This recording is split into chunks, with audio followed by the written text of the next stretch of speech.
അപ്പോൾ പ്രസന്റ് കണ്ടിന്യൂസുകളിൽ നിങ്ങൾക്ക് ക്വസ്റ്റ്യൻസുകൾ ഉണ്ടാക്കണമെങ്കിൽ ഈ രീതിയിലുള്ള നിയമം വളരെ സിമ്പിളാണ്.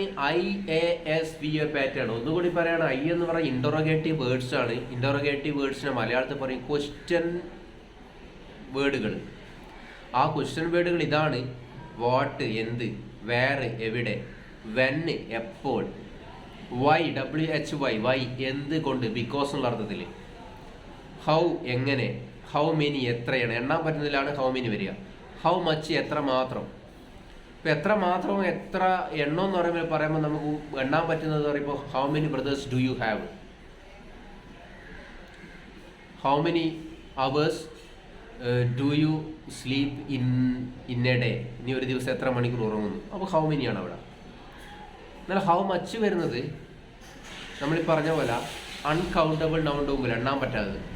നമ്മളൊരു കിണറിൽ നോക്കിയിട്ട് പറയുകയാണ്, ഈ കിണറിൽ എത്ര മാത്രം വെള്ളമെന്നേ പറയാം, എത്ര എണ്ണം വെള്ളമെന്ന് പറയാൻ പറ്റില്ല. അപ്പോൾ എന്താ പറയണ്ടേ? How much water in this well. അതാണ് ഹൗ മച്ച് എന്ന് പറയുന്നത്. പിന്നെ വരുന്നത് ഹൗ ലോങ്. ഹൗ ലോങ് എന്ന് പറഞ്ഞാൽ എത്ര നീളം എന്നല്ല, എത്ര നേരം. How long are you running, നീ എത്ര നേരമായി ഓടിക്കൊണ്ടിരിക്കുകയാണ്. How long are you sleeping, how long are you reading. അപ്പോൾ ഹൗ ലോങ് എന്ന് പറഞ്ഞാൽ എത്ര നേരം. പിന്നെയോ how often, OFTEN, how often എന്ന് പറഞ്ഞാൽ എത്ര തവണ. എത്ര തവണ എന്നാണ് ഹൈ ഓഫൺ അർത്ഥം. ഹൗ ഓൾഡ്, എത്ര വയസ്സ്, അതായത് എത്ര വയസ്സെന്നുള്ള അർത്ഥമാണ് ഹൗ ഓൾഡ് ചോദിക്കുക. ഇപ്പോൾ ഹൗ മെനി എണ്ണാൻ പറ്റുന്ന എല്ലാത്തിനും വരുമ്പോൾ ഹൗ മെനി അവേഴ്സ്, നമ്മൾ അവേഴ്സിന് എണ്ണാൻ പറ്റും. How many hours, how many bottle of water. How many water എന്ന് പറയാൻ പറ്റില്ല, ഹൗ മച്ച് വാട്ടർ എന്നേ പറയാൻ പറ്റും. വാട്ടറിനെ നമ്മൾ കുപ്പിയിലാക്കുമ്പോൾ അത് ഓരോ കൗണ്ടബിൾ ആണ്. How many water, how many litres. അതുപോലെ മണി എന്ന് പറഞ്ഞിരിക്കുന്ന വേർഡ്, നിങ്ങൾ പറയുന്നത് മണി എന്ന് പറയുന്ന പൈസ എണ്ണാൻ പറ്റും, പക്ഷേ പൈസ എന്നല്ല, മണിക്ക് ആ മണി എന്ന് പറഞ്ഞാൽ വേർഡിന് അൺകൗണ്ടബിൾ ആയിട്ട് പറയുന്നത് ഹൗ മെനി മണി എന്ന് പറയും. എന്താണ് ഹൗ മച്ച് മണി എന്ന് പറയും. ഹൗ മെനി റുപ്പീസ് എന്ന് പറയും, ഹൗ മെനി ഡോളേഴ്സ് എന്ന് പറയും, ഹൗ മെനി പൗണ്ട്സ് എന്ന് പറയും, ഹൗ മെനി ദിനാർ എന്ന് പറയും. പക്ഷേ മണി എന്ന് പറഞ്ഞ വേർഡ് അൺകൗണ്ടബിൾ ആണ്. അപ്പോൾ ഇത്തരം ആണ് W വേർഡുകൾ. H വേർഡുകൾ എന്ന് പറയുന്നത് ഇതായി പറഞ്ഞിരിക്കുന്നതാണ്. അപ്പോൾ who, whom, whose, what, where, why, when ഒക്കെ W വേർഡുകൾ. H വേർഡുകൾ ഈ പറഞ്ഞിട്ട് how, how long, how often, how far. How far ഉണ്ട്. ഹൗ ഫാർ എത്ര ദൂരം. How far is your house from here, നിൻ്റെ വീട് ഇവിടെ നിന്ന് എത്ര ദൂരമാണ്. How far is your school from here. How far is your school from here, ഇവിടെ നിന്ന് എത്ര ദൂരത്താണ് നിൻ്റെ സ്കൂൾ. ഇതാണ് ഹൗ ഫാർ, എത്ര ദൂരം എന്നുള്ള അർത്ഥമാണ്. അപ്പോൾ ഇത്തരം WH വേർഡുകൾ വന്നാൽ അതിനുശേഷമാണ് നമ്മൾ ഓക്സിലറി വെർബ് വരുന്നത്. ഓക്സിലറി വെർബ് വരുമ്പോൾ ശ്രദ്ധിക്കണം, ടെൻസ് അനുസരിച്ച്, സബ്ജക്റ്റ് അനുസരിച്ച് ഓക്സിലറി വെർബ് വരുന്നത്.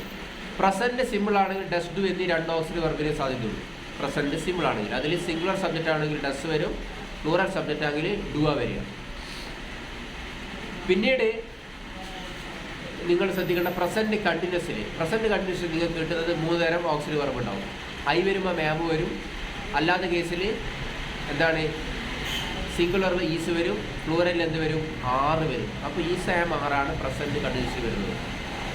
പിന്നീട് നമ്മൾ എന്താണ് സബ്ജക്റ്റ് കഴിഞ്ഞാൽ ഓക്സിലറി വെർബ് എഴുതി, പിന്നെ നമ്മൾ വരുന്നത് എന്താണ് സബ്ജക്റ്റ് ആണ്. ഏതാണ് സെൻറ്റൻസിൻ്റെ സബ്ജക്റ്റ് അതിനെ എഴുതുകയാണ്. പിന്നീടാണ് നമ്മൾ എന്ത് ചെയ്യുക, ഓക്സിലറി വെർബും മെയിൻ വെർബിന് സ്പ്ലിറ്റ് ചെയ്തിട്ടാണല്ലോ നമ്മൾ ഓക്സിലറി വെർബിനെ രണ്ടാമത് എഴുതിയത്. അപ്പോൾ ആ കട്ട് ചെയ്തതിന് ശേഷം പിന്നീട് നമുക്ക് എന്ത് പാടില്ല, ആ ഫുൾ വെർബിനെ എഴുതൂല, കട്ട് ചെയ്ത് കിട്ടുന്ന ഭാഗങ്ങളെ കിട്ടും. അങ്ങനെയാണ്. ഒരു ഉദാഹരണം ഞാൻ പറയാം. നീ എത്ര നേരമായി TV കണ്ടുകൊണ്ടിരിക്കുകയാണ്. How long are you watching TV.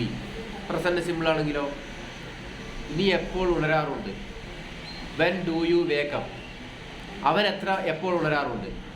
When does he wake up, he wakes up ആണ് വരേണ്ടത്, പക്ഷെ എന്താണ് വേക്സപ്പിനെ കട്ടാക്കി. ആ കട്ടാക്കിയിട്ടാണ് എന്ത് വന്നത്, ആ സ്പ്ലിറ്റ് ചെയ്തിട്ട് ഡസ്സിനെ മാറ്റി എഴുതിയാൽ മതി. അതുകൊണ്ടാണ് വെൻ ഡസ് ഹീ വേക്കപ്പ്, അവൻ എപ്പോൾ ഉണരാറുണ്ട്. ഇപ്പോൾ WH ക്വസ്റ്റ്യനും അതിൻ്റെ എന്താണ് പാറ്റേണും കൃത്യമായിട്ട് നിങ്ങൾ പറയുകയാണ്. പഠിക്കുകയാണ്. വേറൊരു ഉദാഹരണം കൂടി ഞാൻ പറയാം. പ്രസന്റ് കണ്ടിന്യൂസിൽ തന്നെയുള്ള ഓബ്ജക്റ്റ് അടക്കം വരുന്ന മറ്റൊരു ക്രിയ.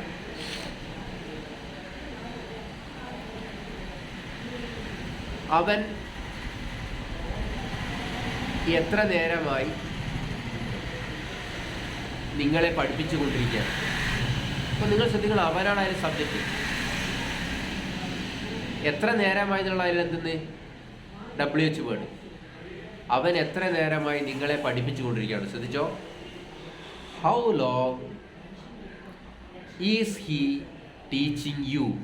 ഹൗ ലോങ് ഇതിലെ WH വേർഡാണ്, ഈസ് അതിൽ ഓക്സിലറി വെർബാണ്, ഹി സബ്ജക്റ്റ് ആണ്, പിന്നീട് വെർബിൻ്റെ ബാക്കി ഭാഗം വരുന്ന കട്ട് ചെയ്തതിന് ശേഷമുള്ള how long is he teaching, പിന്നെയാണ് ഓബ്ജക്റ്റ് ആയത് വരുന്നത് യു, നിങ്ങളെ. How long is he teaching you.